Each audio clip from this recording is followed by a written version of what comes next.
గత వారంలో ఒక మ్యాగజైన్ చదువుతున్నప్పుడు నోబుల్ అనే ఆయన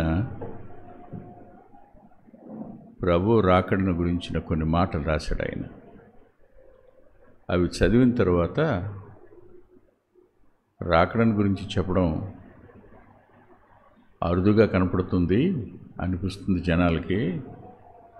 కానీ ఆనాటికి ఈనాటికి ఉన్న వ్యత్యాసం ఎలా ఉందో చెప్పడం అవసరం అనిపించింది. ఈరోజు ఎక్కడ చూసినా అదిగో అయిపోయింది, ఇదిగో కట్టేశారు, అదిగో బలిచ్చేశారు, ఇదిగో మొదలైపోయింది. ఏంటి ఇవన్నీ?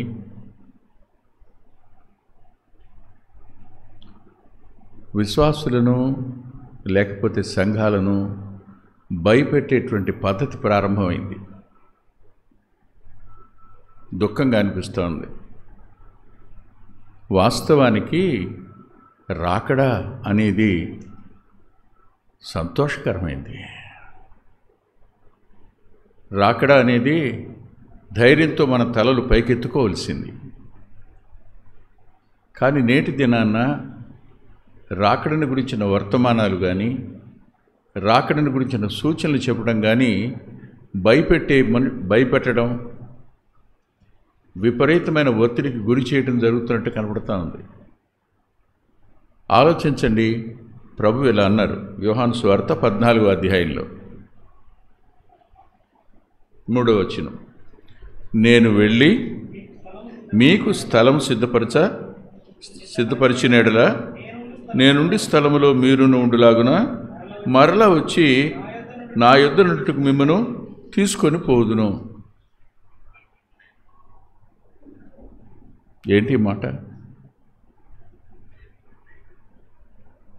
నేను వెళ్తున్నాను, వెళ్ళి మీకోసం స్థలం సిద్ధపరుస్తాను, వచ్చి తీసుకెడతా నాతో మీరు యుగయుగాలు ఉండడం కోసం.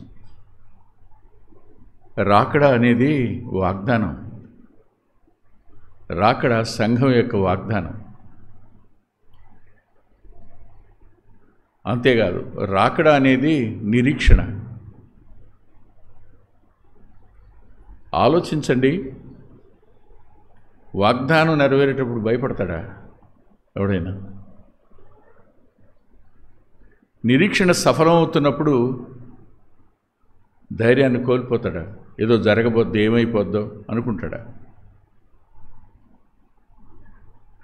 దినాలు గడిచే కొద్దీ సంఘం సిద్ధపడి ఉండడం అనే సంగతిని మర్చిపోయింది. మీరు ఆలోచించండి. ఆయన తాను భూమి మీద ప్రత్యేకించుకుని బతికాడు. పాపులలో చేరక పవిత్రంగా బతికాడు, ప్రత్యేకించుకున్నాడు. రెండవదిగా ఆయన మనల్ని పవిత్రపరచడం కోసం తన రక్తాన్ని మన కోసం చిందించి పవిత్రపరిచాడు. అంత మాత్రమే కాదు, ఆయన మనల్ని విమోచించడం కోసం తనకు తాను అప్పగించుకున్నవాడయ్యాడు. ఈ మూడొంతలు ప్రతి క్రైస్తవంలో ఉండాలని ఇప్పుడు విన్నాం మనం. మరి ఈ మూడు లేనప్పుడు రాకడా అనేది భయం కలిగించేదే. ఆనాటి క్రైస్తవుల గురించి నేను కొన్ని మాటలు మీకు చూపిస్తాను, మనసు పెట్టి వినండి. సంఘాలు ఎలా ఉన్నాయి ఆ రోజుల్లో, ఇవాళ సంఘాలు ఎలా ఉంటున్నాయి, ఆనాటి సంఘాలు ఎలా ఎదురు చూసే 1-2 మాటలు మీరు చూడండి.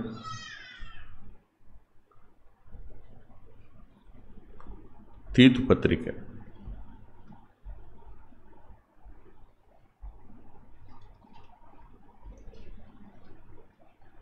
2వ అధ్యాయం 13వ వచనం, అనగా మహాదేవుడును మన రక్షకుడునైన యేసుక్రీస్తు మహిమ యొక్క ప్రత్యక్షత కొరకు ఎదురు చూచు. ఆగండి. రాకడ అనేది ఎదురు చూసినది సఫలం అవడం. ఎవరి కోసం మనం ఎదురు చూస్తున్నాం? తల్లోంచి ప్రార్థన చేసుకుందాం. ప్రేమ కలిగిన మా ప్రియ తండ్రి, పరిశుద్ధుడైన మా గొప్ప దేవ, మహిమోన్నతుడా, మిమ్మల్ని మీరు భూమి మీద ప్రత్యేకించుకున్న వారుగా ఉన్నారు. మమ్మల్ని కూడా ప్రత్యేకపరిచారు. మీరు పరిశుద్ధులు, మమ్మల్ని పరిశుద్ధులుగా చేయడానికి మీ రక్తం చిందించారు. మమ్మల్ని విమోచించడానికి మీ ప్రజగాను మీ సొత్తైన జనాంగంగా చేసుకోవడం కోసం మిమ్మల్ని మీరు స్వచ్ఛందంగా అప్పగించుకున్నారు శిలువ మరణానికి. ఏమిచ్చిన రుణం తీర్చుకోగలం? కొద్ది కాలం జీవించే ఈ జీవితంలో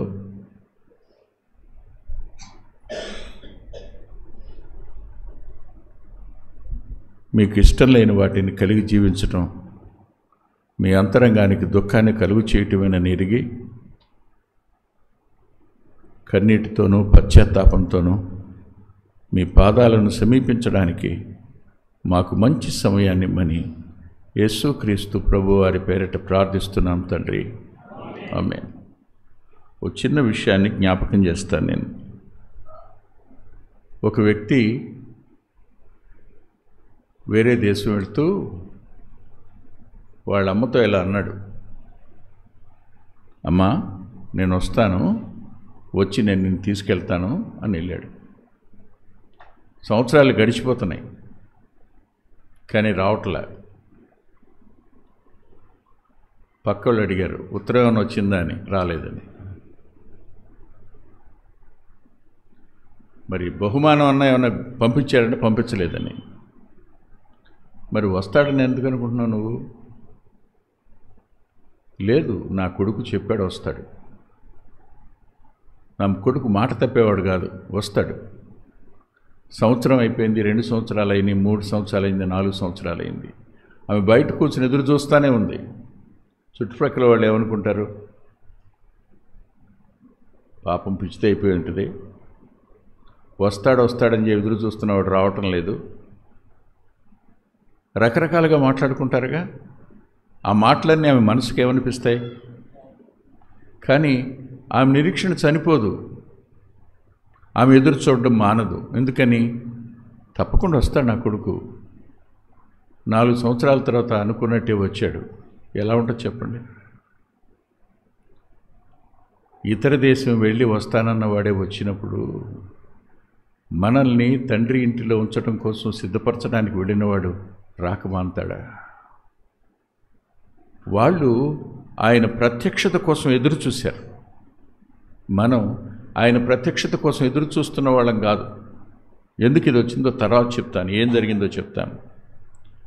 తీతుకు రాస్తూ ఆయన ప్రత్యక్షత కొరకు మీరు ఎదురు చూస్తున్నారు అన్నవాడు కొరింథీయులకు ఏమని రాశాడో చూడండి.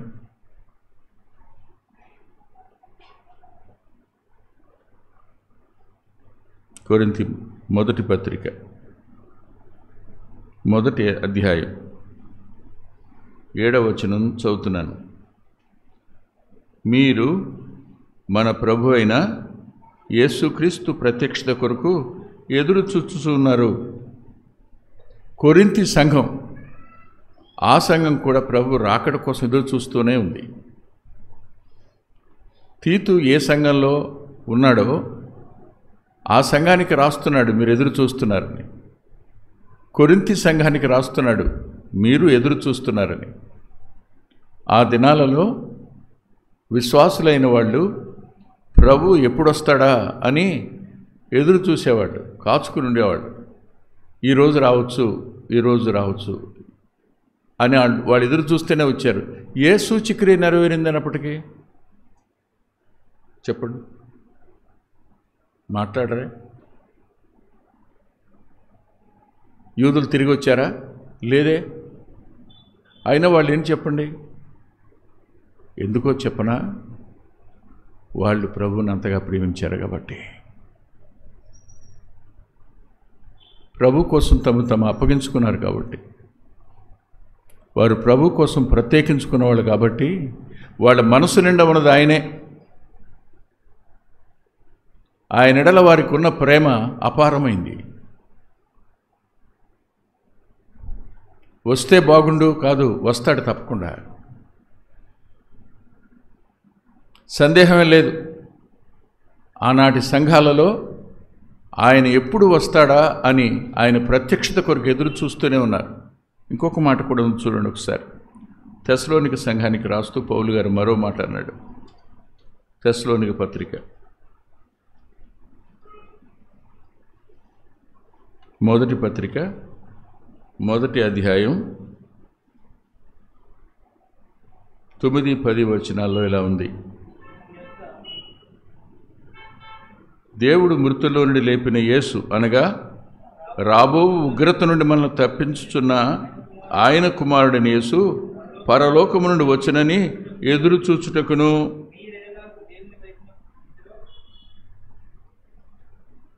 తెస్సలోనిక సంఘం కూడా రాకడ కోసం ఎదురు చూస్తూనే ఉంది.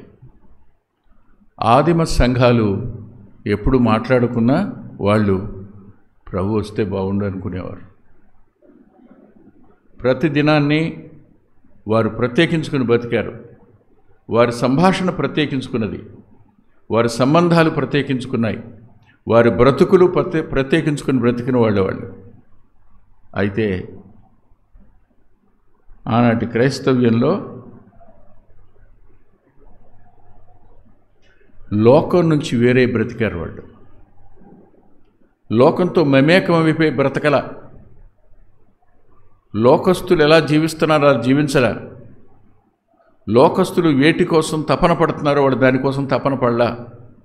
వారి ఆలోచనంతా ప్రభువే, ప్రభులాగా భూమి మీద బ్రతకడమే, ఇది వాళ్ళ మనసులో ఉన్నదంతా. ఆ సందర్భంలో అపవాది వాళ్ళ మీద చెలరేగాడు.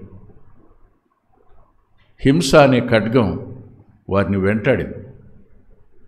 ఎంతగా వెంటాడింది అంటే చెప్పనలవిగానంత. ఎంతమంది చనిపోయారో, ఎంతమంది చంపబడ్డారో, చనిపోవడం ఎంతమంది చంపబడ్డారో. దినాలు గడిచే కొద్దీ అపవాదికి గుండె ధైర్యం జారిపోయింది. గుండె జారిపోయి వీళ్ళని చంపేసే కొద్దీ, వీళ్ళ రక్తం భూమి మీద ఒలికే కొద్దీ విస్తారంగా సంఘం విస్తరిస్తుంది కాబట్టి ఈ హింసించటం ఆపుతాను అనుకున్నాడు. హింసించటం ఆపి కొత్త పద్ధతి సంఘంలోగా ప్రవేశపెట్టాడు. ఆలోచించండి. ఇప్పుడు నేను చెప్పేది తిరిగి జన్మించి దేవుని కోసం ఎదురు చూస్తున్న వాళ్ళ కోసం చెప్తున్నాను, వారి జాగ్రత్త కోసం చెప్తున్నాను. మెల్లగా లోక సంబంధమైన సంఘాలుగా సంఘాలని మార్చేయడం, లోకానికి చెందిన వారుగా సంఘస్థులు మారిపోవడం, వాటిని మెల్లగా ప్రవేశపెట్టాడు సంఘంలోనికి. సంఘంలోనికి డబ్బు వచ్చేసింది. సంఘంలోనికి కీర్తి, ప్రతిష్ట, ఘనత అనే వాటి కోసం తపన పడేవాళ్ళు తయారయ్యారు. సంఘంలో స్థానాల కోసం పోటీ పడేవాళ్ళు తయారయ్యారు. సంఘంలో కులాలు వచ్చేసాయి. సంఘంలోనికి ఆడంబరాలు వచ్చేసాయి. సంఘం లోకం యొక్క ఆ మెరుపును చూసింది కానీ ప్రభువు మసకబారిపోతున్నాడని గమనించలా. నేటి సంఘం ఎడల దేవుడు చేసిన ప్రేమ కార్యం కానీ, ఆయన ప్రత్యేకించిన విధానం కానీ, ఆయన పవిత్రపరిచిన సంగతి కానీ, ఆయన అప్పగించుకోమన్నాడన్న సంగతి కానీ, ఆయన కొరకే బ్రతకాలని, ఆయన కోసం మనం వెలగాలి అనే సత్యం కనపడలా. There is no fervor in the spirit. We are unable to see any fervor in their lives. ఏ మంట లేదు, ఏ ప్రజ్వలించిన అనుభవం లేదు ఇవాళ. కేవలం రావడం, కూర్చోవడం, వినడం, వెళ్ళిపోవడం అంతే. విని వెళ్ళింది నువ్వు పనిచేసే చోట, నువ్వు బతికే చోట, నువ్వు మంటలాగా బతకాలని కదా, అది లేదు. వాళ్ళకంటే ధీటుగా, వాళ్ళకంటే గొప్పగా, వాళ్ళకంటే మరింత ఉన్నతంగా లోక సంబంధమైన వాటన్నిటిలో మనం పాలు పొందుతున్నాం. ప్రత్యేకించుకోవాలి.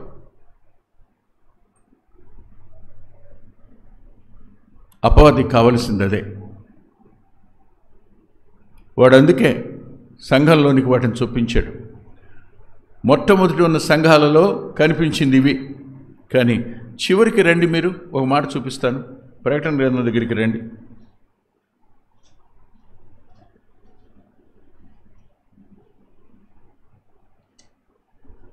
ఇవన్నీ అడుగు పెట్టాక ఏం సంభవించినదో చూడండి. ప్రకటన గ్రంథం 2వ అధ్యాయం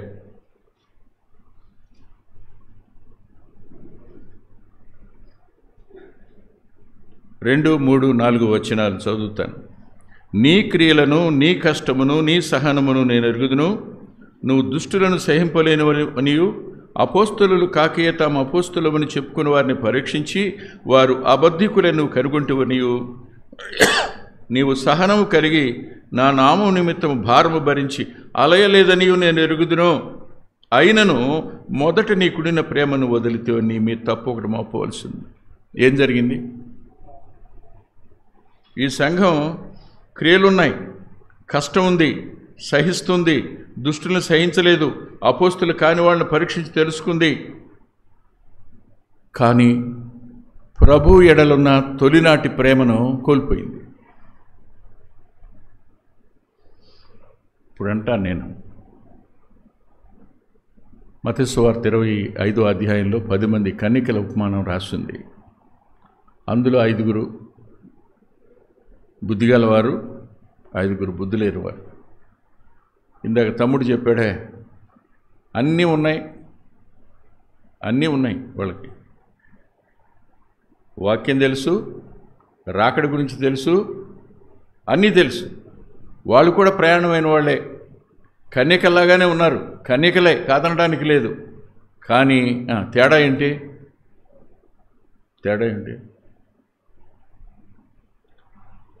ఆలస్యమైన ఇద్దరు కునికి నిద్రపోయారట.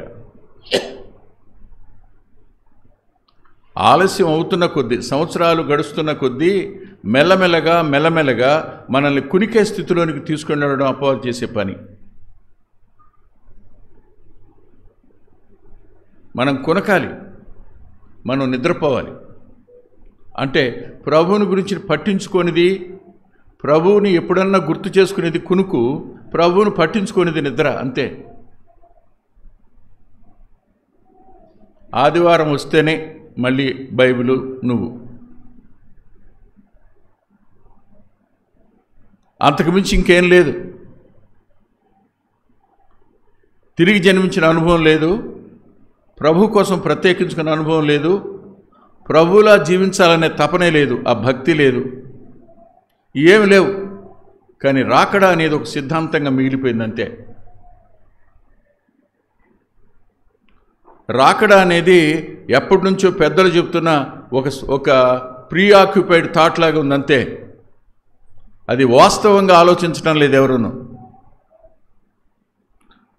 కేవలం థియరిటికల్గా ఆలోచిస్తున్నారే తప్ప థియోలోజియన్ సహితం ప్రాక్టికల్గా they are not depending upon the faith. విశ్వాసం మీద వాళ్ళు ఆనుకోవడంలా, విశ్వాసం మీద బ్రతకడానికి ఏమాత్రం ముందుకు రావడంలా, దేవుని కొరకు అప్పగించుకుని బ్రతుకు లేదు. మన ఇష్టం నెరవేర్చుకోవడం, మన ఆలోచన నెరవేర్చుకోవడం అంతే. స్వయాన్ని సిలువ వేసుకుని బ్రతికిన వాళ్ళం కాదు మనం. స్వయం ఎక్కడ సింహాసనం మీద ఉందో అక్కడ ప్రభు సింహాసనం మీద ఉండడం.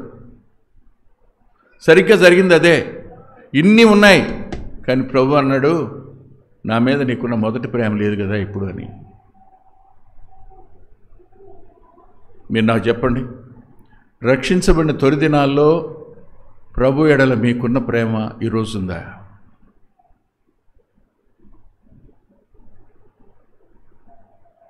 జీవితం మీద వెక్స్ అయిపోయి ప్రభు వచ్చేయడానికి సిద్ధంగా ఉన్నాను అంటాం వేరు. శ్రమలు కష్టాలు తాళలేక ఆయన వస్తే బాగుండు అంటాం వేరు. అది కాదు. ఎన్ని జరుగుతున్నా సహిస్తూ నీ దీపం మండుతూనే ఉండాలి, వెలుగుతూనే ఉండాలి. వెలుగుతూ ఉన్న నువ్వు ఆయన్ని రావాలని ఎదురు చూడాలి. ఈరోజు రాలేదా, ఇవాళ రేపు వస్తాడు ఆయన తప్పకుండా. ఆనాటి నుంచి వాళ్ళు ఎదురు చూస్తూనే ఉన్నారు. కానీ దినాలు గడిచే కొద్దీ సంఘంలోనికి ఏం అడుగు పెట్టిందంటే ప్రేమ రాహిత్యం అడుగుపెట్టింది.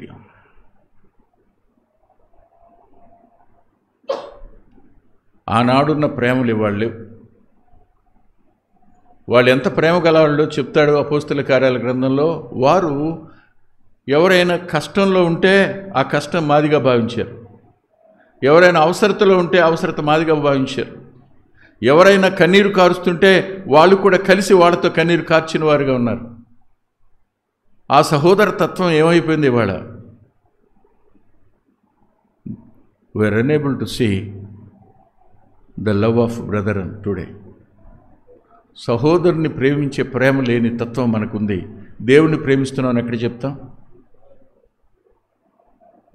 లేదు. రెండవ మాట చూడండి, 2వ అధ్యాయం 14వ వచనం. అయినను మీ మీద కొన్ని తప్పిదమ్ములు మోపవలసి ఉన్నది.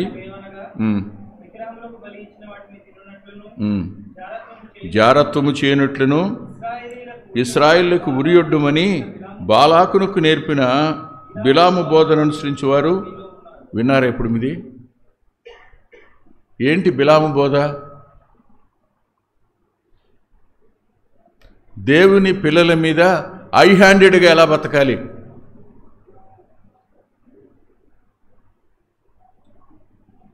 దేవుని పిల్లల్ని ఎలా అణగదొక్కేయాలి,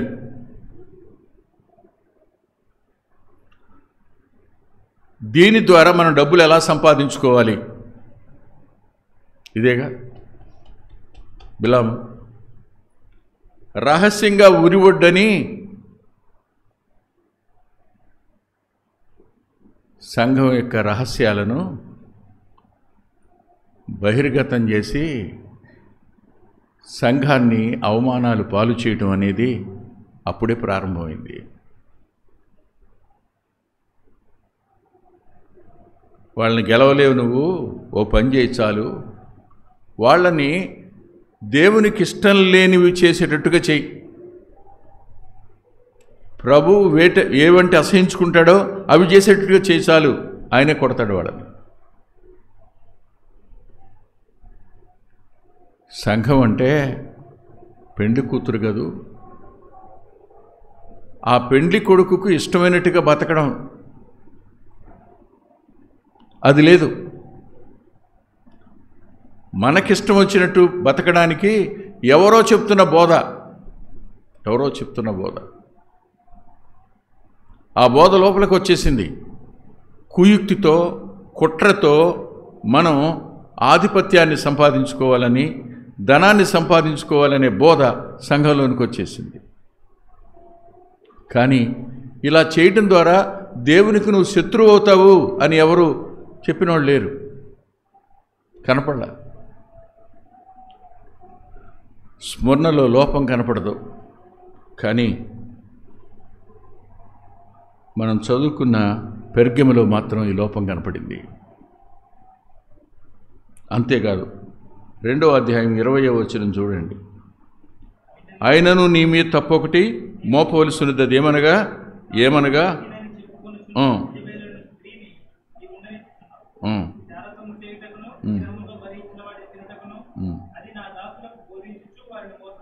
వినండి, చంపేవాళ్ళని చంపుతానే ఉన్నారు, భయపెట్టి పారిపోయేటట్టు చేసిన వాళ్ళు చేస్తానే ఉన్నారు. మిగిలిన వాళ్ళు ఎవరైతే ఉన్నారో వాళ్ళు దేవునికి శత్రువులు కావడం కోసం యెజెబెలు యొక్క బోధ సంఘాల్లో ఉంది. వాళ్ళ బిలాము వంటి బోధ చేసిన పురుషుడు ఉన్నాడు, యెజెబెలు వంటి బోధ చేసే స్త్రీలు కూడా ఉన్నారు. వీళ్ళు ఎందుకు? ఏం తక్కువైంది? ఏమి కొరత వచ్చింది? ఏమి కొరత రాలా, కానీ శరీర సంబంధమైన వాటి వైపుకు లాగడం, లోకంతో రాజీ పడడం. ఎందుకు? మేము కూడా మీరు చేసినవి చేస్తాం, మేము కూడా మీలో ఉంటాం, మీలాగా ఎక్కడ రమ్మంటావు చెప్పు, ఏం తినమంటావో చెప్పు. ఇది బోధ. అంటే ఏ సంఘం దేవునికి మహిమకరంగా ఉండాలో, ఏ సంఘం దేవుణ్ణి లోకానికి చూపించాలో ఆ సంఘం మెల్లమెల్లగా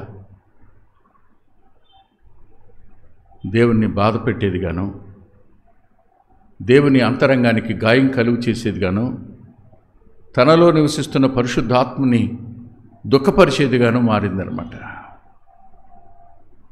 సక్సెస్ అయ్యాడుగా అపవాది. హింస కలుగు చేసి హతసాక్షులుగా చేసి ఏది చేయలేకపోయాడో వీటన్నిటినీ సంఘంలోనికి అడుగు పెట్టడం ద్వారా వాడు గెలిచాడు. తర్వాత మాట చూడండి, 3వ అధ్యాయం 1వ వచనం. ఇది సార్దీసు. నీ క్రియలను నేను ఎరుగుదును, ఏమనగా జీవించుచున్న వారి నా పేరు మాత్రమే ఉన్నది కానీ, చెప్పునా, చాలాసార్లు ఒక సెట్ ఆఫ్ పీపుల్ ఉన్నారు. వాళ్ళు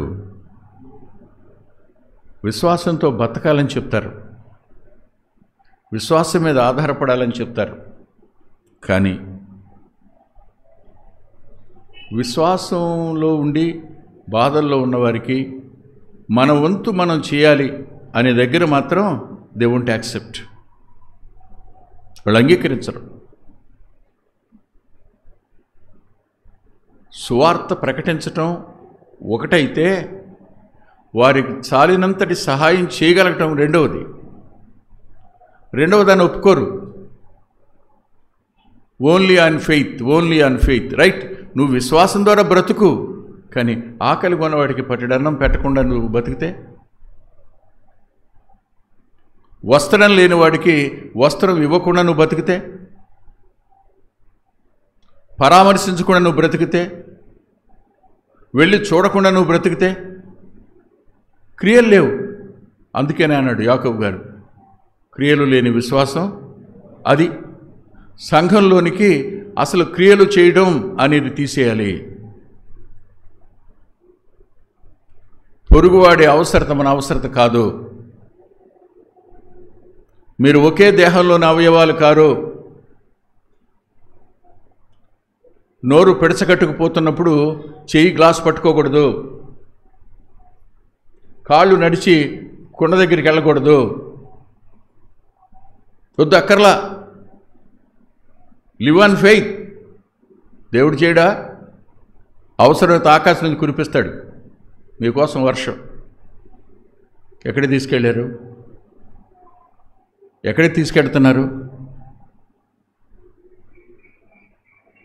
బయలుపరచబడిన దేవుని చిత్తాన్ని చేయకుండా క్రియలు లేని బ్రతుకును బతికేట్టుగా సంఘాలను ప్రేరేపిస్తున్న వాళ్ళు బయలుదేరారు. సంఘాలు వాటికి బాగా ప్రభావితమయ్యాయి. మీ డబ్బులన్నీ తెచ్చి నాకే ఇవ్వండి, నేను కోట్లు కూడబెట్టుకుంటా.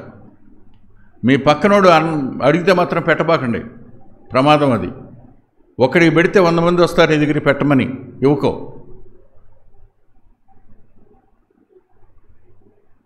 లోకజ్ఞానం. మన దగ్గర ఉన్న దాంట్లో కొంచెం, మనకు కలిగిన దాంట్లో కాస్త, అది దేవుడు కోరుకునేది. నువ్వు సజీవంగా నీ విశ్వాసం ఉందనడానికి రుజువు. విశ్వాసం మృతమైన స్థితిలోకి వెళ్ళిపోవడానికి అపవాది సక్సెస్ అయినట్టేగా.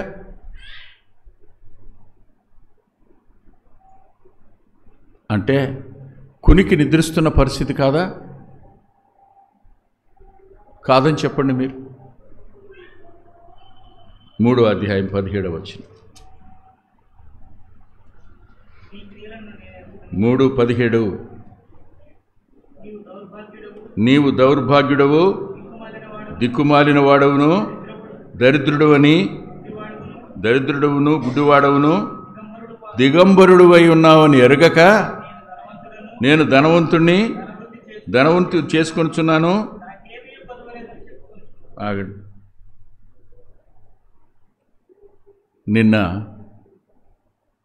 ఓ చెల్లితో మాట్లాడుతున్నా. ఆ చెల్లి ఒక మాట అంది, అన్నయ్య ఈ మధ్యలో బోధ వింటున్నాము, రోగం వచ్చిందా? రోగం ఎందుకు వచ్చింది? రాకూడదే. దేవుని పిల్లలకు రోగాలు రాకూడదు.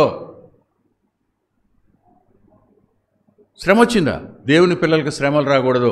శ్రమలు వచ్చినాయి, రోగం వచ్చిందంటే ఏదో తప్పుంది నీలో, రాకూడదు.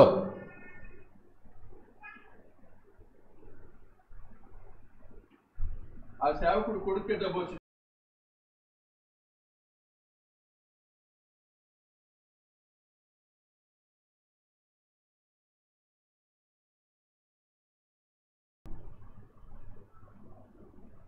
ఎక్కడికి తీసుకెడుతున్నారు? నేను ధనవంతుణ్ణి, నేను ధనవృద్ధి చేసుకుంటున్నాను, నాకేం కొదవలేదు. సంఘం ఆత్మలో సమృద్ధి కలిగింది, లేఖన పరిజ్ఞానంలో సమృద్ధి కలిగింది, ప్రేమలో సమృద్ధి కలిగింది, పరిశుద్ధతలో సమృద్ధి కలిగింది, ఇతరులకి ఇచ్చే సాక్రిఫిషియల్ లవ్లో సమృద్ధి కలిగింది. అది కాదు సంఘానికి. అమ్మో బ్రదర్, మా సంఘానికి అసలు ఎన్ని కార్లు వస్తాయో, అందరూ వైట్ కాలర్ పీపుల్ వస్తారు బ్రదర్ మా దగ్గరికి. నేను మేము ఒక మాట అంటాను.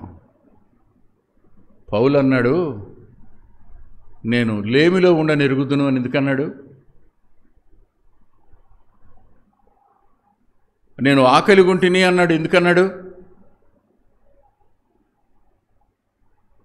దివారాత్రాలు నేను జాగారం చేశాను ఎందుకన్నాడు? పౌలుకి జబ్బు ఎందుకు వచ్చింది? యవనస్తుడైన తిమోతికి జబ్బు ఏంటి? వాళ్ళు పాపం చేసినట్ట. ఎక్కడికి తీసుకెళ్ళిపోతున్నారు? అపవాది యొక్క బోధలోని తీసుకెడుతున్నారు. క్రీస్తు యేసునందు విశ్వాసం ఉంచటం మాత్రమే కాక ఆయన పక్షంగా శ్రమపడుటయు ఆయన పక్షంగా మీకు అనుగ్రహించబడింది. ఫిలిప్పీ పత్రిక 1వ అధ్యాయం చివరి వచనాలు అవి. శ్రమ అనేది ఎందుకు వస్తుంది? హెబ్రీ పత్రికలో రాస్తాడు, ఆయన తను ప్రేమించు వారిని శిక్షిస్తాడని, గద్దిస్తాడని, మనల్ని రిఫైన్ చేస్తాడు. ఆయన కష్టం వచ్చినా, బాధ వచ్చినా, ఇరుకు వచ్చినా, ఇబ్బంది వచ్చినా, మనుషులు నిందించినా, అవమానపరిచినా, కొరతలు వచ్చినా మనల్ని శుద్ధీకరించడం కోసం ఆయన అనుమతిస్తాడు. కానీ బోధ ఏం చెప్తుంది? నో, మా దగ్గరికి రండి, మీ కష్టాలన్నీ పోతాయి, మీ దగ్గరికి రండి.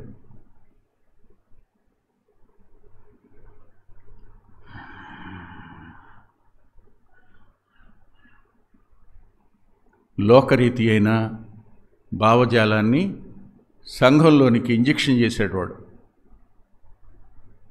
చాప కింద నీరులాగా సంఘంలోనికి అవి అడుగు పెట్టేశాయి. సంఘాల పరిస్థితి వాళ్ళది. స్ముర్ణ, ఫిలదెల్ఫియా ఈ రెండు మాత్రం లోపరహితమైన సంఘాలుగా ఉన్నాయి. దేవుని మీద ఆనుకుని ప్రేమ కలిగి నమ్మకంగా దేవుని కోసం బతికే సంఘాలు కొద్ది. 7 2 5 ఈ బోధన లోపల తీసుకున్నవే.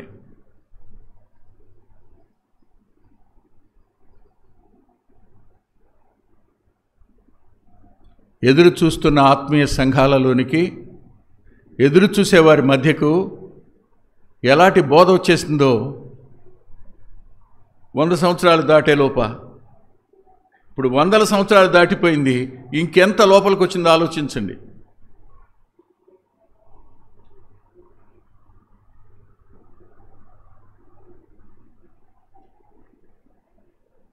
అందుకని లూకా సువార్తలో 12వ అధ్యాయం 35వ వచనంలో ఓ మాట నా ప్రియరక్షకుడు అంటాడు.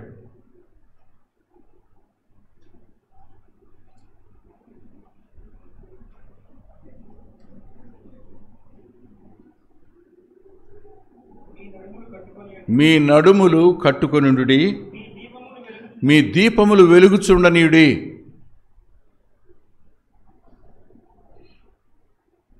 ఇక్కడ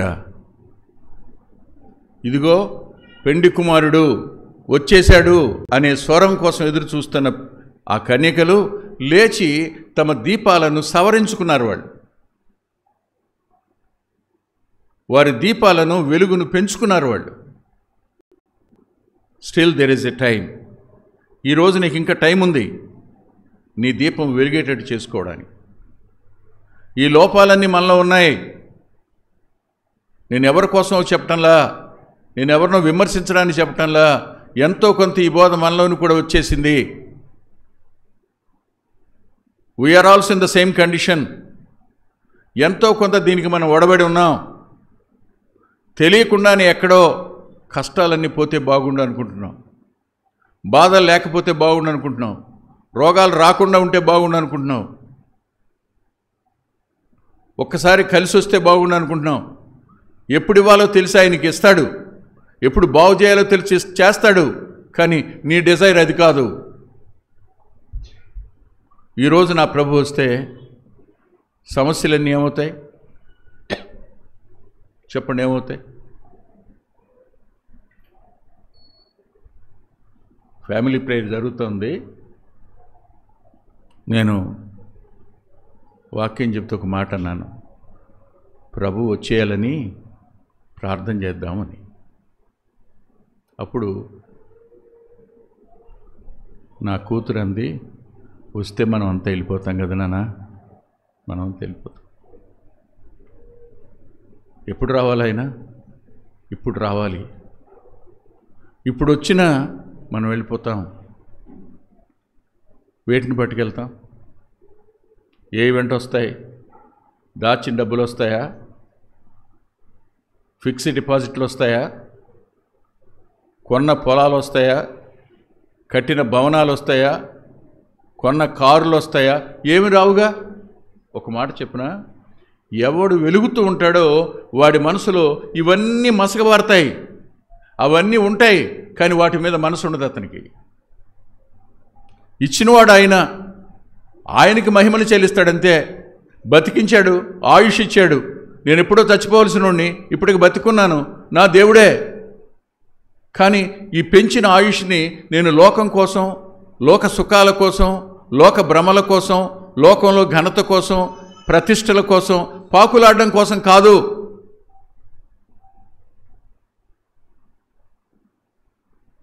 ఇవాళ పాకులాడే దానికోసమే. దానికోసం ప్రాకులాడుతూ రాకడొచ్చేస్తే బాగుండండి ఎట్ట కుదురుద్ది?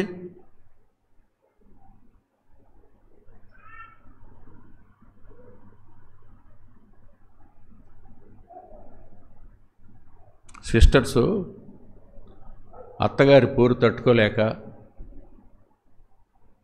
భర్త పట్టించుకోవట్లేదని రాకడొస్తే బాగుండు అనుకుంటారు వాళ్ళు. బ్రదర్స్ కూడా, బాబోయ్ దీంతో మేము ఏగలేకపోతున్నాం, కానీ వాక్యం చెప్తుంది జతపరిచిన వారిని వేరు చేయొద్దని, కాబట్టి ప్రభు వచ్చేస్తే బాగుండు.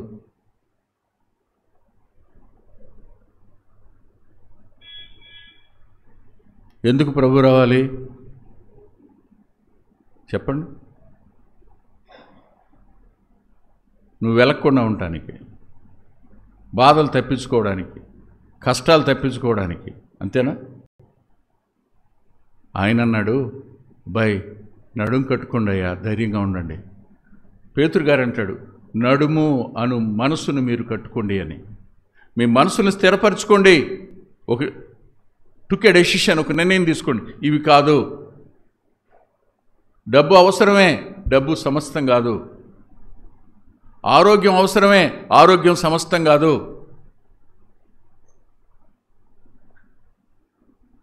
లోకంలో ఉన్న అన్నీ కూడా తాత్కాలికమైనవి.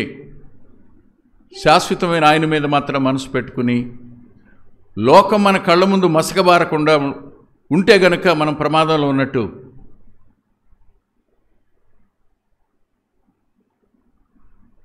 నాకు కొంతమంది జీవితాలు రాసినప్పుడు నేర్చుకున్న పాఠం,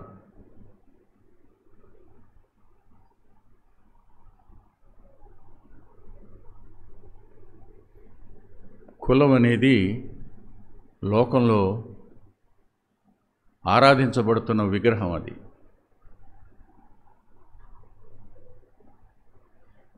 ఒక ఆయన నంద్యాల నడిచెడుతూ, ఇక్కడ ప్రభుదాస్ రెడ్డి గారని ఒక ఆయన ఉండాలండి, ఎక్కడున్నాడు అని. ఆ పెద్ద ఆయన అన్నాడు, ఇక్కడ ప్రభుదాస్ రెడ్డి అని ఎవరూ లేరు బాబు, ప్రభుదాస్ అని ఒక అతను ఉన్నాడు అంతే. కాదు సార్, ఆయన ప్రభుదాస్ రెడ్డి గారని. లేదయ్యా, ప్రభుదాస్ రెడ్డి లేడు, ప్రభుదాస్ ఉన్నాడు సార్. ఆయన చూడాలని వచ్చానండి అంటే రోడ్డు మీద నేనేనయ్యా అన్నాడట. వాళ్ళు వాటికి చచ్చిపోయారు, మనం వాటికి ఇంకా బతుకున్నాం. లోకం మన కళ్ళ ముందు ఎంత ప్రకాశమానంగా కనపడుతుందో, యూదులను మనలను సమాన వారసులుగా చేస్తే still there are divisions in the local assembly. మసకబారిపోయింది కదా, లోకం స్పష్టంగా కనపడడం లేదా? లేకపోతే కుల సంఘాలు ఏర్పడతాయా? ఒక కులం వారు ఒక సంఘమా, ఇంకో కులం వాళ్ళు ఇంకో సంఘమా? ఏమైపోయింది? రాకడ మసకబారింది, ప్రభు మసకబారిపోయాడు, లోకం మాత్రమే అక్కడ రాజ్యం చేస్తుంది. ఈ రోజున జరుగుతున్నది అదే.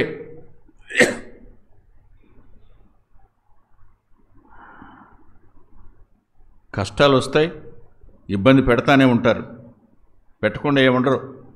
కానీ యాకోబు గారు చూడండి ఏమని రాస్తాడు, 5వ అధ్యాయం 7వ వచనంలో, సహోదరులారా ప్రభువు రాకడ వరకు ఏముండాలి? మనకి ఓపిక ఉండాలి. అరే రే రే రే నాకంటే తక్కువ వాడండాడు, పెద్దగా చదువుకోవాలా, ఆడు గొప్పవాడైపోయాడేవాడా? ఓపిక కలిగి ఉండు. నువ్వు ఇక్కడ కాదు నీ గొప్పతనం, అక్కడ. నీళ్ళు ఇదా కాదుగా. ఒక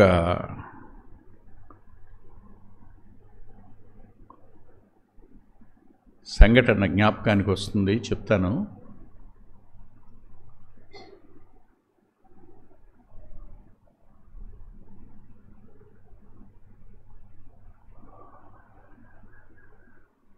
డేవిడ్ లివింగ్స్టన్ అనుకుంటాను, షిప్లో ఇంగ్లాండ్కి వచ్చాడు. షిప్లో నుంచి బయటకు చూస్తే విపరీతమైన జనం దండలు పట్టుకుని, షాలువాలు పట్టుకుని, ఏమేమో గిఫ్ట్లు తీసుకుని వచ్చి నిలబడి ఉన్నారు హార్బర్లో. ఆయనకి సంతోషం పటజాల్లా. ఎవరి కోసం వచ్చారు? నా కోసం ఇంతమంది వచ్చారని. తీరా పై అంతస్తు నుంచి కిందకి దిగి వస్తున్నప్పుడు చూస్తే అందరు వెళ్ళిపోతున్నారంట, ఎవరూ లేరు. కిందకు వచ్చాడు, ఈయన కోసం ఎవడూ లేడు. ఒక్కసారిగా నిరాశపడిపోయి ఏంటి ప్రభు ఇది అన్నాడు. వచ్చింది ఎవరంటే ఆ ఇంగ్లాండు ప్రెసిడెంట్ గారు ఆఫ్రికా వెళ్ళాడంట మృగాలను చంపటానికి. ఆయన వేటాడి వచ్చినందుకు ఆయనకి సన్మానం. మృగాలంటి వాళ్ళని మనుషులుగా మార్చిన ఇతనికి మాత్రం ఏమీ లేదు. తన సామాగ్రి అంతా పక్కన పడేసి ఏడ్చాడంట. ఏడిస్తే ఆయన అంటాడు, at that time I heard the voice of my Lord. Livingston, is it yours place? ఇది నీ స్థలమా? నీ స్థలం, నీ ఇల్లు పరలోకం కదయ్యా. నువ్వు ఎప్పుడు వస్తావని దేవదూతలు ఎదురు చూస్తున్నారు నిలబడి నిన్ను ఆహ్వానించడానికి. ఇది నీది కాదు కదా.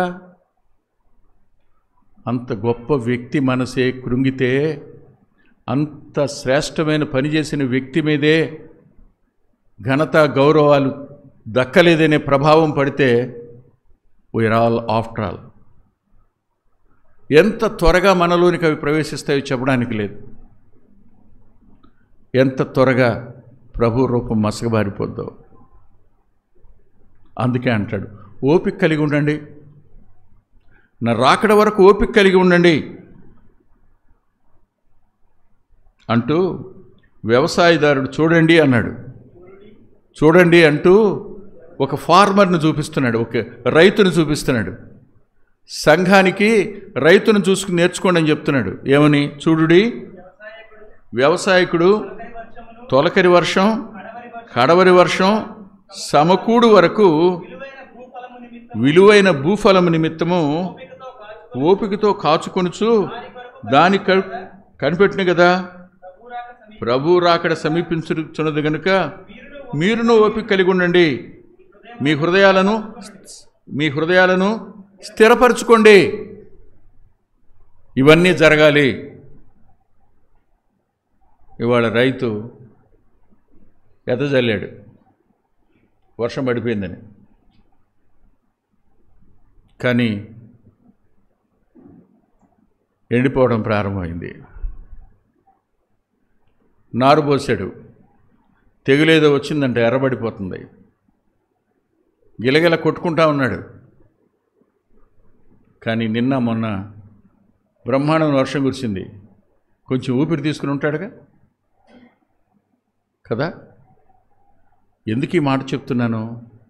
వ్యవసాయదారుడు ఆ పొలం మీద మనసు పెట్టి తొలకరి వాన, కడవరి వాన వరకు ఎదురు చూస్తూనే ఉంటాడు.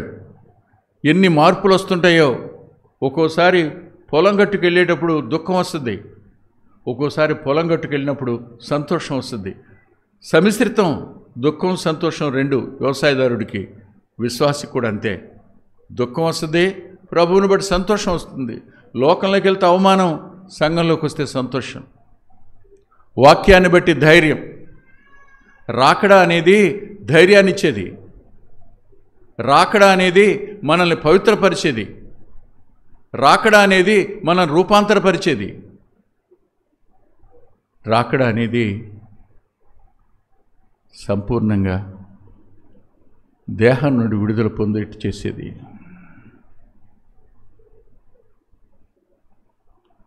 మనసు బాధ పెట్టదు, దేహం ఇబ్బంది పెట్టదు. హాయిగా దేహాలు వదిలిపెట్టేసి మరురూపు చెంది వెళ్ళిపోతామని వచ్చేస్తే ఈ దేహం కూడా ఆత్మ సంబంధమైన దేహంగా మారుద్ది.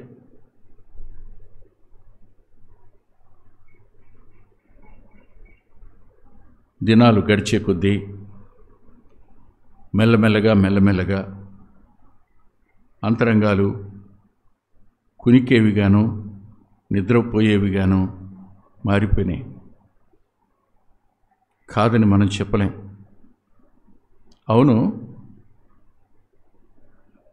రాకడంటే భయం ఎవరికి భయం? ఆయన వస్తాడు. ఒకరికి పెండ్లి కుమారుడు ఆయన, ఇంకొకరికి న్యాయాధిపతి ఆయన. మారు మనసు పొందినవారు పెండ్లి కొడుకు కోసం ఎదురు చూస్తారు. మారు మనసు పొందని వారు తీర్పు తీర్చడానికి వస్తాడు కాబట్టి దాళ్ళు భయపడాలి. రక్షించబడిన నీకెందుకు భయం? ప్రభు వస్తాడు అంటే సంతోష కారణం. కంగారు పడవలసిన విధం లేదుగా. లోకం ఏదో అయిపోద్దేమో, యుద్ధం వచ్చేస్తుందేమో, ప్రపంచ యుద్ధం అయిపోద్దేమో, అవని నీకే. ప్రార్థన చేయి, అందులో ఉన్న విశ్వాసుల కోసం ప్రార్థన చేయి, పరిపాలకుల కోసం ప్రార్థన చేయి, వాళ్ళు కూడా ప్రభువుని నమ్ముకోవాలని. బెంబేలు పడిపోతే నువ్వు చేయగలిగింది ఏంటి? పెద్ద గొడవలు జరిగిపోతాయి. జరగని దేవుడు వదిలిపెట్టేస్తాడా? నీవు ఆయనకి చెందినవాడివి కదా. అవన్నీ జరగవలసిందే, కానీ మీరు భయపడొద్దని చెప్పాడు ఆయన. అరే ఎక్కడికి వెళ్ళినా ఎవరు నోరు తెరిచినా అనే సంగతి తెలుసా? ఏ సంగతి? అయిపోయిందంట, బలి కూడా ఇచ్చేశారంట, అయిపోయిందంట. అలాగా అంటే దేవాలయం లేకుండానే బలి చేసేస్తారు కదా.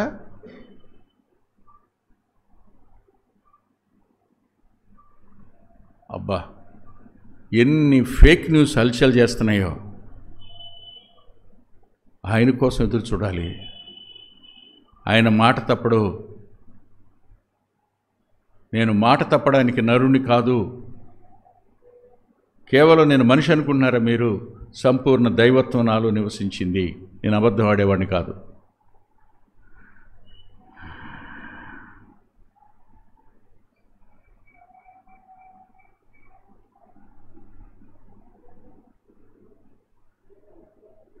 మళ్ళా మన దీపాలు ప్రజ్వలించే అవకాశం ఉంది. ఏవేవి మనలోకి అడుగుపెట్టి ప్రభు యొక్క ప్రత్యక్షతను మసకబార్చాయో, ఏవి మన అంతరంగాలను దూరం చేసాయో ఒకసారి జ్ఞాపకం చేసుకుందాం. రాకడను గురించిన కొన్ని మాటలు మళ్ళీ చూద్దాం. చూడండి, యోహాను గారు రాసిన మొదటి పత్రిక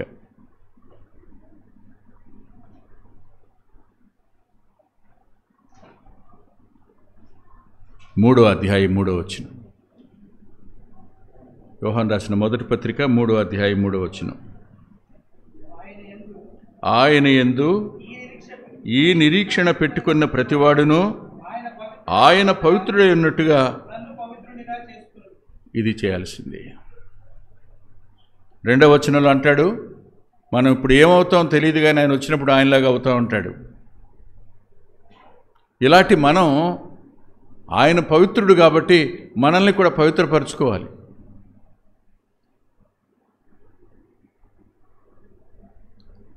దేవునికి లోబడదాం, ఆయన ఇష్టానికి అప్పగించుకుందాం, ఆయన కోసం ప్రత్యేకించుకుందాం, ఆయనలాగా బతికే ప్రయత్నం చేద్దాం. పడతా లేస్తూ ఉండడం సహజమే. పడినప్పుడు మనం ఎంత దౌర్భాగ్యం అర్థమవుతుంది, లేచినప్పుడు ఆయన ఎంత మహిమోన్నతుడు, ప్రేమగలవాడు, క్షమగలవాడు అర్థమవుతుంది. ఈ రెండు అర్థమైన వాడు ఆరాధించకుండా ఉండలేడు. వాస్తవమే. ఆయన రాకడ కోసం నిరీక్షిస్తున్నా, ఎప్పుడు వచ్చేస్తాడో, ఎప్పుడో వచ్చేయచ్చు.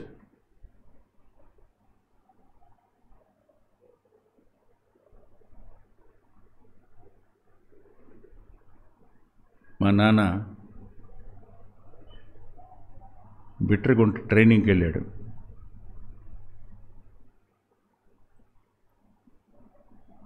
పదిహేను రోజులు ట్రైనింగ్ కావాలి. అమ్మ నేనే. కానీ ఒకరోజు అర్ధరాత్రి తలుపు కొట్టారు. అమ్మ లేచింది, నేను లేచా. ఎవరో తలుపు కొడుతున్నారు. మాకు భయం. ఎవరో కదా, ఎవరు వస్తారు? అమ్మ అంద, నేను తీస్తాను నాన్న అని. పెద్ద ఆవిడ, నేను చిన్నోడిని. కానీ ఆమెమో ఆడాము కదా, నేను మోపిలోని కదా, నేను తీస్తాను. మొత్తానికి ఇద్దరం వెళ్ళాం. తలుపు తీస్తే మా నాన్న నిలబడి ఉన్నాడు. ఒకరోజు సెలవు వచ్చిందంట, గూడ్స్ ట్రైన్ ఎక్కేశాడు. మోటూరులోనే అర్ధరాత్రి వచ్చి తలుపు తట్టాడు. అసలు ఎంత సంతోషం. 15 రోజులకు రావాల్సిన వాడు 7వ రోజున వచ్చాడు. ఆ రోజు నుండి ఆయన చూడగానే ఎంత సంతోషం అయిపోయింది చెప్పడానికి లేదు. అరేరే, కన్న తండ్రి కనపడితేనే ఆనందం, సంతోషం వస్తే, సృజించినవాడు, ఆత్మలో మనల్ని కన్నవాడు, తన రక్తం పెట్టి పవిత్రపరిచినవాడు, మనల్ని విమోచించినవాడు, నిత్య జీవానికి వారసులయ్యేట్టు చేసినవాడు, దేవదూతలకు లేని భాగ్యం ఇచ్చినవాడు, యూదులకు లేని స్థానం ఇచ్చినవాడు ఆయన వస్తాడు. ఖచ్చితంగా వస్తాడు, రాకుండా ఉండడు. ఆయన పవిత్రుడు అయినట్టు మనల్ని మనం పవిత్రపరచుకుందాం. శాంటిఫికేషన్ అనేది పవిత్రపరచుకోవడం. మనకు కనపడిన ప్రతి లోపాన్ని ఒప్పుకొని దాన్ని విడిచిపెట్టి ముందుకు కొనసాగడం, వాక్యోదకం చేత కడగబడడం, ఆత్మచేత పవిత్రపరచబడడం, ఆయన రక్తం చేత పవిత్రపరచబడిన వాళ్ళమై పవిత్రతలో ఎదగడం అనేది కావాలి. రాకడకు అవసరమైంది ఒకటి. 2వ చూద్దాం. చూడండి, తెస్సలోనిక మొదటి పత్రిక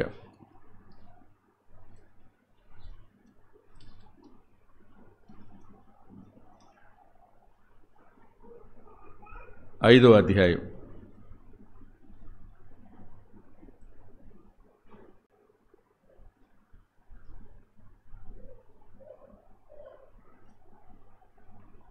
ఈ 5వ అధ్యాయం కూడా రాకడ గురించిందే.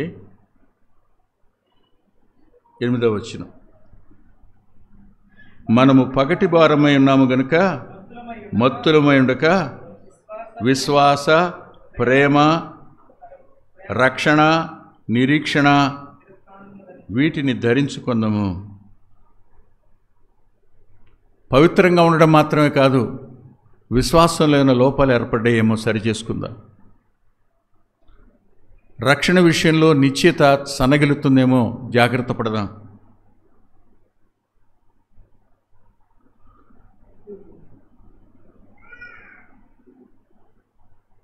ప్రేమలో చల్లారిపోయేమేమో పరిశీలన చేసుకుందాం.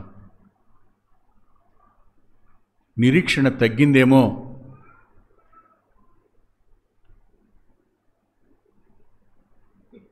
ఆయన వస్తాడు అంటే మనసులో నవ్వుకుంటున్నారేమో, ఇప్పుడు ఎక్కడ వస్తాడని.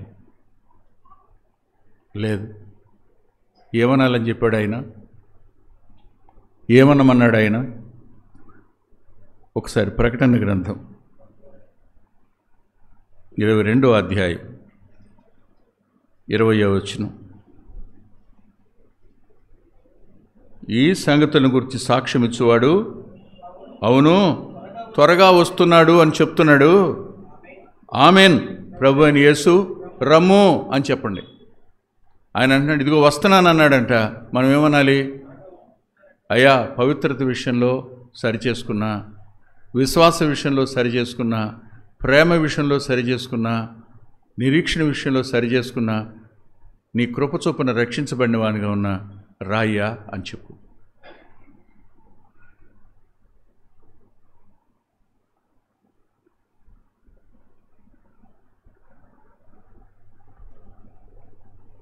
సంఘాల్లో కనిపించిన లోపాలు మనలో ఉన్నాయి. వాటిని కూడా సవరించుకోవడానికి మనల్ని మనం ప్రభువుకు అప్పగించుకోవాలి.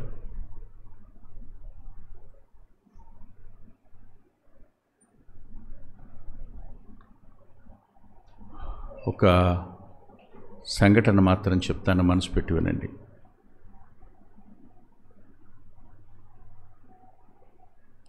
అనుకోని గడియలో దొంగ వలె నేను వస్తాను అన్నాడు.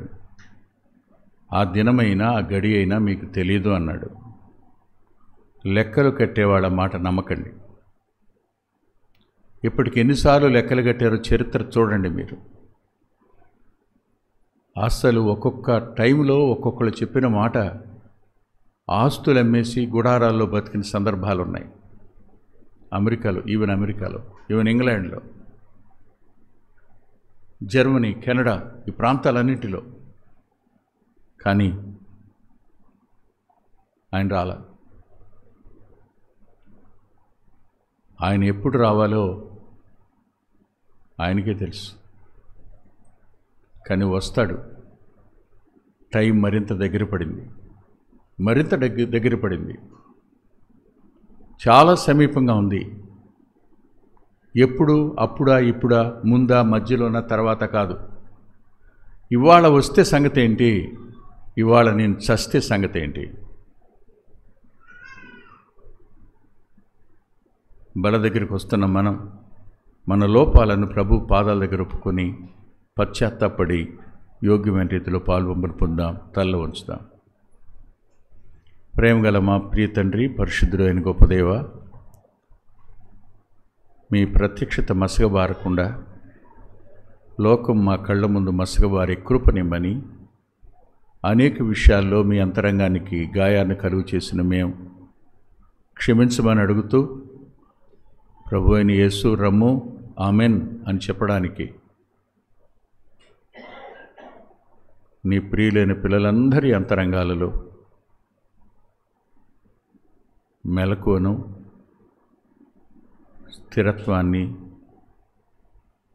ఎదురు చూసే ఓపికను ఇమ్మని యేసుక్రీస్తు ప్రభువారి పేరిట ప్రార్థిస్తున్నాం తండ్రి. ఆమేన్. ఆమేన్.